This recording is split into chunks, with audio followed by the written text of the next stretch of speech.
Hi, I'm Mackenzie Fagan, and this is 112BK. Coming up, convicted at 17 of a brutal crime in Brooklyn, exonerated at 46. Mark Denny speaks to us about his conviction, incarceration, and his recent release from prison. I think I'm adjusting very good, but I'm still damaged. I still haven't gotten the full impression of what I suffered yet.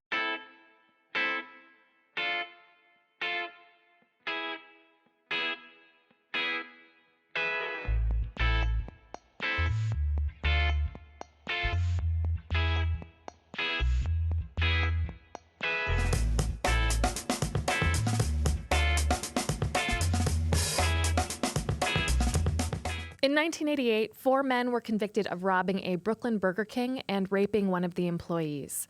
One of those men, a boy really, at 17 years of age, was Mark Denny, and he was sentenced to nearly 50 years in prison. But there were problems with the case. No physical evidence connected him to the crime. He had a solid alibi.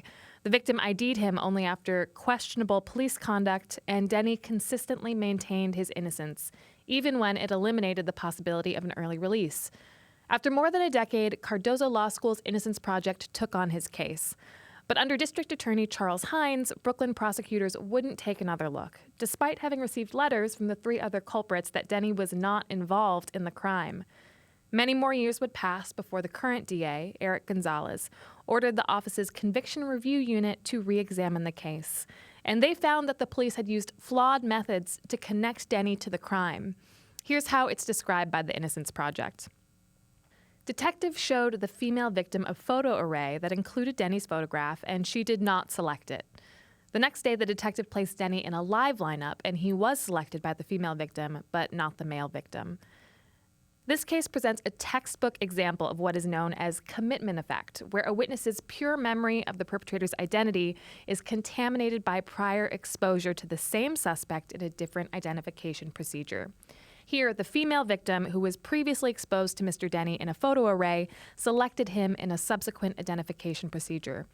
Alternatively, the male victim, who was not previously exposed to Mr. Denny in a photo array, did not identify him. After spending 30 years in jail, Denny was exonerated and released in December 2017. On Tuesday this week, he participated in a panel on criminal justice reform and wrongful convictions at the Barclays Center, a partnership between the Brooklyn Nets and the Innocence Project. And he also spoke with us in what was his most wide-ranging interview to date on the subject of his conviction, incarceration, and exoneration. Here's that conversation. Mark Denny, thank you so much for joining us. Thank you for having me. Really appreciate your being here. Tell us a little bit about your story. How did you end up incarcerated? Well, I ended up incarcerated mainly because of association. You know, my cousin got caught up in some criminal act, and because of our relationship, that's pretty much how we became connected. And what were you charged with over 30 years ago? I was charged with rape, I was charged with sodomy, I was charged with robbery, coercion, charges of that nature. That's like pretty much the sum of the charges. And what year was this? This was in 1988. Okay, so in 1988, there was a robbery at a fast food restaurant. Yes. And there were 2 employees working there, and one of the employees, a woman, was raped by multiple people, and that is what you were charged with. Is that correct? Yes. So tell me a little bit about how you were fingered for this crime, which you did not commit. Well, as it turned out, me and my cousin, who was one of the perpetrators in this case, we had got arrested in a prior case. And in that case, we got arrested because the car was pulled over. The car was supposed to be stolen, but it turned out that the car belonged to my aunt. And in the course of that pull over in that car, you know, a weapon was found in the car, and we got locked up for that. And it just so happened that the store that we was in front of, the people alleged that not only was the store robbed prior, but the same guys that was at the scene, which was my cousin and his friend, was the ones that robbed it before. So I guess in the course of all of that, the cops just started doing the investigation, and they found out of an incident in Brooklyn, and they made a connection, and I guess with the forensic evidence they had, and they just pretty much just made the connection. But being that I was a relative and I was with them at one point in time, to them it was like, okay, he was probably with them all the time. So that kind of played out. So you were deemed guilty by association. By association, right? yes. So you were in the car with your cousin. The police stopped you. Your cousin had perpetrated this crime, this robbery and rape with some of his friends, and they just sort of looped you in with them. How old were you at the time? I was 16 going on 17. Okay. And you were tried as an adult? I assume so because of the amount of time I was given. What was that amount of time? 19 to 57 years. Did you have an attorney? Was it a public defender? No, I had a private attorney, and I guess he did all that he was able to do. I wasn't really impressed with his representation because there was conflict between me and the lawyer. We wasn't really on the same page. We argued about a lot in the case, about money and payment and things of that nature. So it was like a frustrating relationship, but I had a private attorney, and, I don't think he did a good job, but as it turned out, I ended up blowing trial with him anyway. What did that feel like to be 16 years old and charged with a crime that you knew you didn't commit and facing that much prison time? It was scary. I mean, the whole thing was scary. The whole thing was like mind-blowing. It was like a shock. It was like, just being snatched out of one world into a totally different world. My mind was like on fire the whole entire time because, not being believed, that was like, to me, that was like, it was so mind-blowing. It was like no one believed the cops, the judge, the DA. I don't even think my lawyer really believed, but, then they had to sign over the courtroom, and God we trust, and I'm going through all of this. So to me, it was just scary. It was a shock. It was a hell of a shock. And as a child, I was kind of like helpless. I was helpless.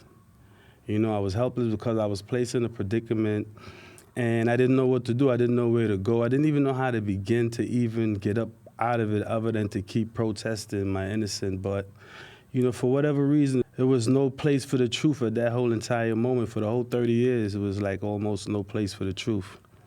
Did anyone believe you and stand by you the entire time? I had family members that did believe in me. I had my cousins that did believe in me, I had... My mother believed in me, different people believed in me, but it was always, the amount of time that I ended up doing in prison caused, some of the people that did believe in me to doubt after a while because, being innocent, okay, like enough is enough. So after so many years passing, a lot of people probably did lose hope and faith, but they just held on because of family ties, but that's just the reality of it. You think some people were like, well, if he didn't do it, he would have been out of jail by now. Yes, that was like a general bias that I was subject to throughout the whole entire predicament from the beginning to the end. Not mainly from my family, but, from so-called friends and, the people I would meet along the way. Mm.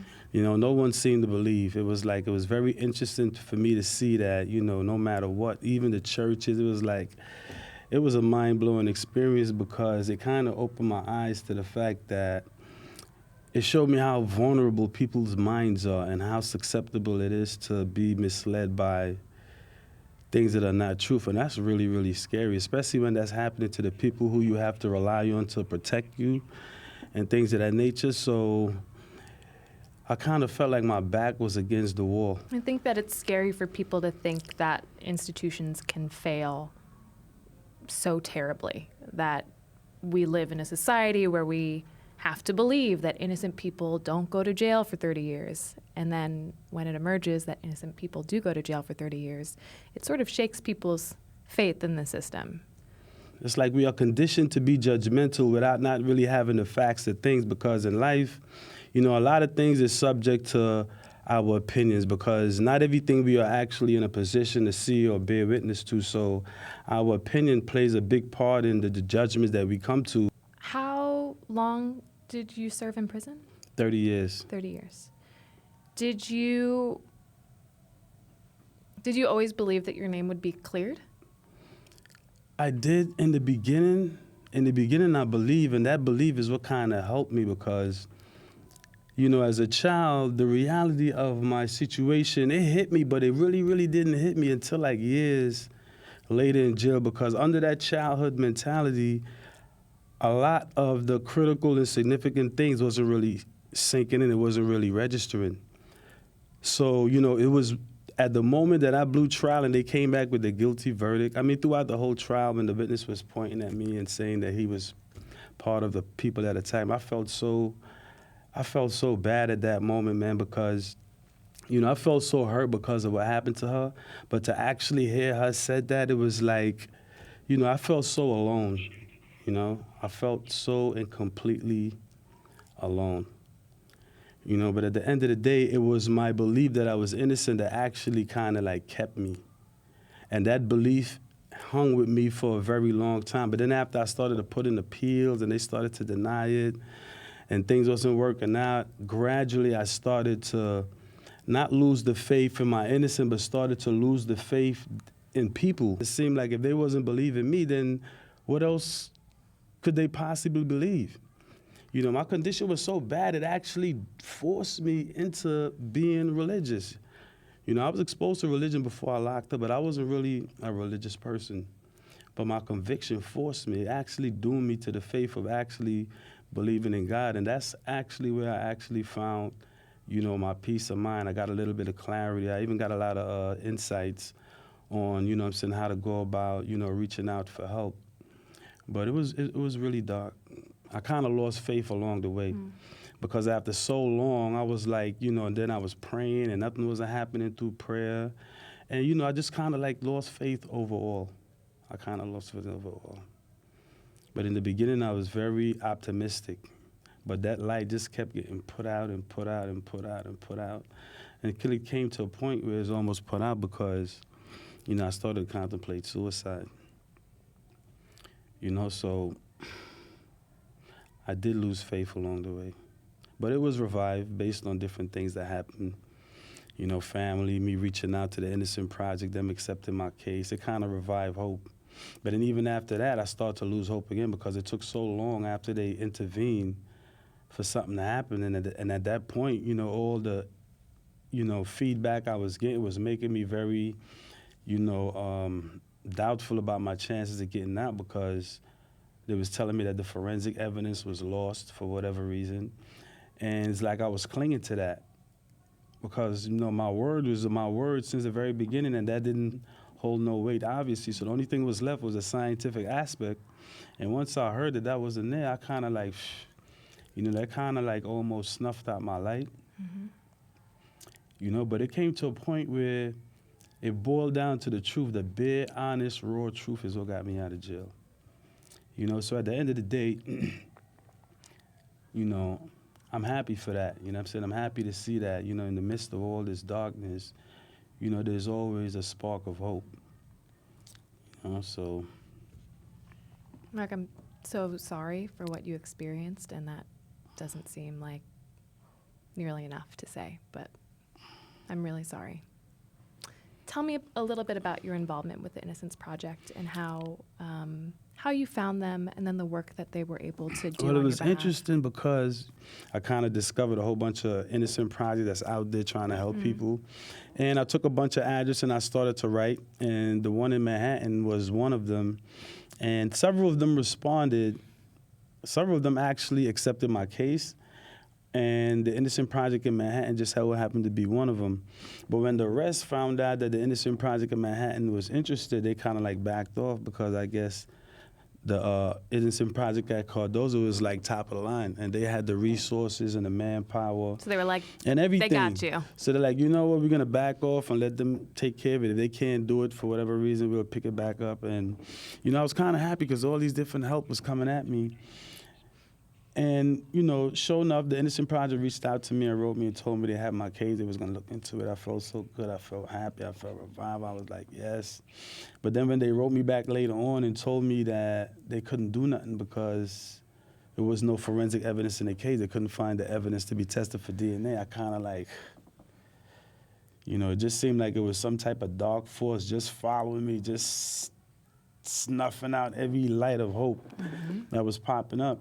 Right, because a lot of Innocence Projects step in when there was no forensic evidence, and now they can go back and re-examine evidence, but in your case that didn't exist. In my case, it existed, but somehow it just became non-existent because of, all kind of unexplained conditions. So it actually took 8 8 years working with the Innocence Project. After, see, that was the first stage that I'm explaining. Once they decided that they couldn't help me, it took probably like 15 years maybe after that. Wow. Before, what happened was the same project had my case. It was a lawyer named Nina Morrison. She reviewed my case and she seen that it was just sitting there and it was closed, and she decided to, for whatever reason, she decided the case should remain open. So I guess she kept it open and did her own field work, and whenever she got the type of evidence she felt that was strong enough, she got other people involved and reopened the case, and just everything took off, and here I am.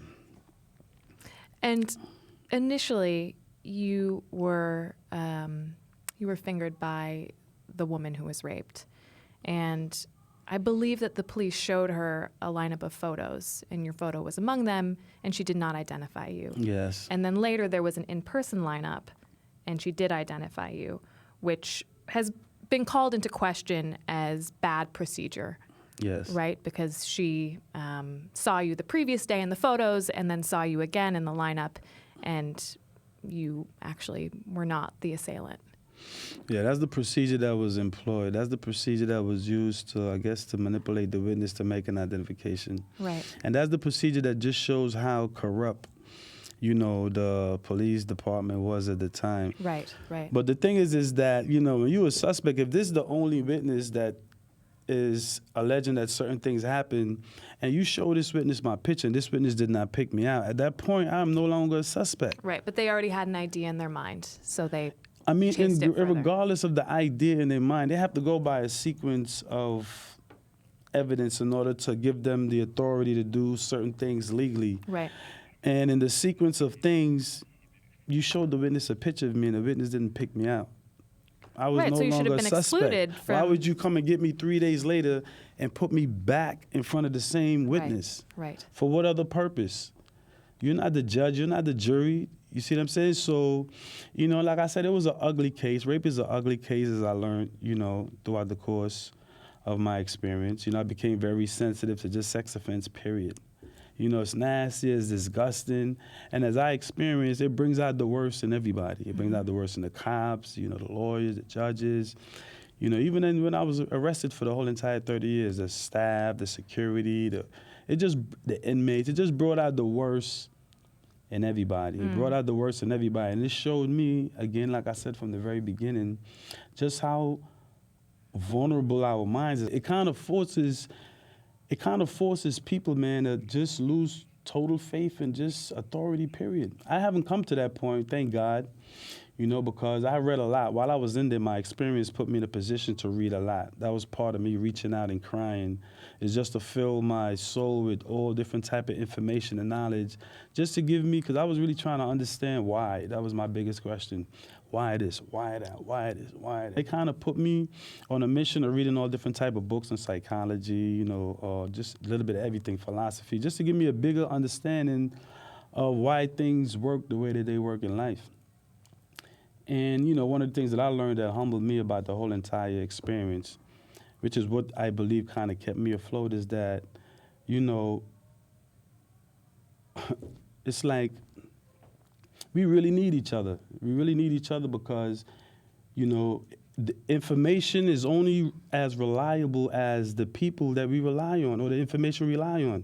And if those two things is unreliable, then everything is going to fall apart. So we really need each other. We really need each other in a way that, the truth demands, you know what I'm saying? And it's like coming to that point overall, it's like, it's a problem. It's a problem getting everyone on that page right there. Mm-hmm. And that's why injustice continues, because we're not on the same page when it comes to the truth. You have people stepping up into positions, into noble positions, but they not being noble while they're in those positions. They just totally losing sight of why they there, and they're abusing their discretion. Mark, talk to me a little bit about the event at the Barclays Center and about why you're speaking out about your particular ordeal. What do you hope people learn from it? How do you hope to help people with your story? The event tonight at the Barclays, the panel is supposed to be about the reform that's going on, nationwide with the criminal justice system. Trying to prevent more unlawful convictions, and just, crooked police trying to uplift the integrity level of the whole entire system. And the panel is specifically dealing with that. I'm a part of it because, as we know, I just came up out of a 30-year imprisonment, unlawfully confined. So I had a personal first-hand experience of, the different areas in the system that needs to be focused on, to make it work. And, me speaking out and telling my story is a part of me helping out with that mission. Mm-hmm. You were released a little over a year ago. Yes. What has it been like not only re-entering society, but also re-entering society with your name cleared? When I first came home, it was just like it was a total shock and darkness when I went into jail. When I came home, it was like I was so happy. That was like the happiest moment ever. Because it was like all the doubts and stuff that I had all the monsters that formulated in my mind over all the years, it was like they was just taunting me the whole entire time. And at that point, it was like everything just collapsed, and my whole entire being realized that, I wasn't doomed as I actually thought I was doomed. So I was so happy. I was very happy. I was excited. And I'm dealing with life, I think, very effectively. I'm getting along with people. I've always been a social person. The Innocence Project has helped me out tremendously. They helped me get a job. I'm working right now. I'm living by myself in Manhattan. They helped me get that together. They're just doing so much to keep me on track and to make, my acclimation process more easier. So I think I'm adjusting very good. But I'm still damaged, though, because the more I adjust and the more I move forward in life and the more I see things and the more I realize how much I don't know and how far back I am and how, dysfunctional I am in certain areas, it just makes me more mindful of exactly, what was done to me psychologically. I still haven't gotten the full impression of what I suffered yet. I'm still waking up to that reality day by day, I can't imagine. Do you have any advice, maybe somebody listening or watching has a family member or a friend who has been wrongfully incarcerated? Do you have any advice for loved ones of somebody who might be serving time for a crime he or she didn't commit? What I could say in that regards is that as long as the person is claiming to be innocent, then the family member should hold fast to those words, because that's not an easy claim to make. One of the things my experience has shown me is that if you are truly, in fact, innocent, it may take time, but the truth will come out. The truth will come out. It's hard for the truth to really be altered, Lies has the tendency to make it seem that way, but one of the things that about truth is that the truth is always going to remain the truth. And if you have honest people that are really searching and trying to discover what that truth is, they will find that truth. So people that are lawfully confined and have loved ones on the outside that are going through the stigma of dealing with, whatever that person is charged with. If it's a sex offense, I could imagine, because, the stigma that comes behind that is so heavy. Everyone is disgusted by it. You're not trusted by no one. And I know what that's like. And for the family to go through it, I could only imagine,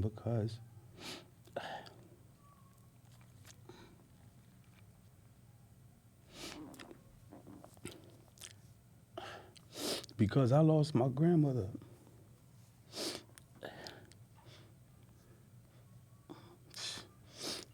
I'm sorry. She suffered, I think, more than I did. I actually watched how my imprisonment destroyed her. It made her grow so old so fast.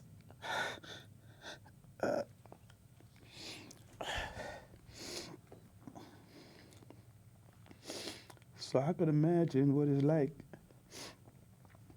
to have a person in prison and what they loved ones may be going through. It's very hard. It's very hard, and you know, it's a wake-up call. It's a wake-up call for everybody. It's a wake-up call for the parent. It's a wake-up call for the person that's suffering the experience. It's a wake-up call for the people that's responsible for putting you through the experience. It's just a wake-up call to everybody that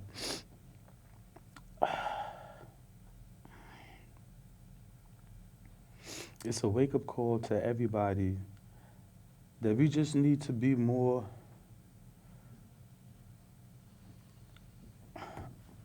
I don't even know the word for it. We just need to be more fair, more impartial, more open-minded. We just need to never give up. As long as the person is telling the truth and they're obviously innocent, the people that's behind them need to be more passionate. The person that's suffering needs to be more passionate as far as reaching out. But the cries of innocent is being, it's so overwhelming now, more so than it ever was. There's a lot of people out there, there's a lot of organizations that's just sensitive to that, that's just waiting to just spring into action because of that, because everyone now knows that as long as a person is really innocent, the truth will be discovered. So, you know, help is on the way. All they have to really do is just hold fast and just keep fighting and just keep encouraging and supporting each other. You know, these things is gonna happen because we are not perfect. You know, we're not perfect. We make errors in judgment. I make a lot of errors in judgment. That's one of the things that humbled me about my experience is that at the end of the day, if the shoes were on the other foot, I may have been the one to brought a judgment against another person that may have been innocent. That's because it's just so easy to do that. It's so easy. But when the error is honest, then the correction should be quick and immediate and just as with the same passion. There's nothing wrong with making honest error and correction. I don't think that. But when you make the error and you refuse to correct it, that's the harm right there. I think that's an incredibly generous thing to say from someone in your position. Mark, Denny, thank you so much for sharing your story with us. It's such an important story for people to hear. Thank you for having me. Really appreciate your coming on the show.